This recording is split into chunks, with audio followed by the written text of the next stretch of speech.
Face à l'équipe réserve du FC Metz en blanc, le GFCA ne perd pas de temps pour mettre la pression devant le but. Dès la 4e minute, Heinemann, le gardien, s'emploie face à Durimel. Dominateurs, les rouges et bleus du Gazélec sont tout proches de l'ouverture du score.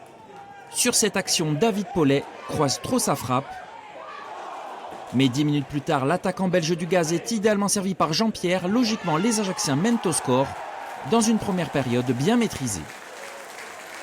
Seule ombre au tableau, l'expulsion de Filippi pour cet excès d'engagement juste avant la pause. Le défenseur insulaire laisse ses partenaires à 10 pour la suite de la partie. En seconde période, les hommes de David Ducourtiou se créent deux nouvelles situations dangereuses. C'est encore Paulet, le buteur maison, qui se signale d'abord sur cette tête bien captée, puis sur cette tentative détournée en corner. Au final, la victoire revient au JFCA. On avait à cœur de bien commencer ici à domicile par une victoire, on s'était dit les choses.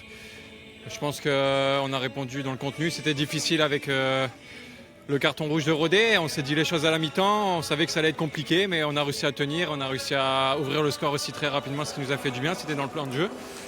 Donc hyper positif pour la suite.